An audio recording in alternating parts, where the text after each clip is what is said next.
আপনাকে যদি যে কোনো শর্তে আকাশ থেকে লাফিয়ে পড়ার প্রস্তাব করা হয় তাহলে কখনো কি এমন প্রস্তাবে রাজি হবেন?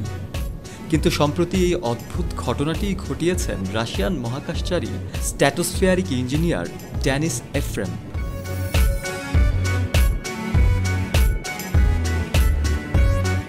শুধু তাই নয়, তিনি নিজেই ধারণ করেছেন এই অস্বাভাবিক অভিযানের অভূতপূর্ব মুহূর্তটিও। লাফিয়ে পড়ার ঘটনাটিকে স্ট্র্যাটোস্ফিয়ারিক জাম্প বলে আখ্যা দেওয়া হয়। গেল কদিন আগেই উত্তর মেরুতে বিশ্বের প্রথম স্ট্র্যাটোস্ফিয়ারিক জাম্পের চিত্রগ্রহণ করেছেন এই ইঞ্জিনিয়ার। 1, 2, 3 ঢাকায় জমি জিতে নিন 100% ক্যাশব্যাক সহ 20 কোটি টাকার পুরস্কার। ভিডিও চিত্রে দেখা যাচ্ছে ড্যানিশ প্লেন থেকে লাফ দিচ্ছেন এবং দ্রুত গতিতে তার পতন ঘটছে নিচের দিকে। তাই তিনি একটি প্যারাশুট খুলে বরফে ঢাকা মাটিতে অবতরণ করেছেন, এমন দৃশ্যও রয়েছে সেই ভিডিওতে।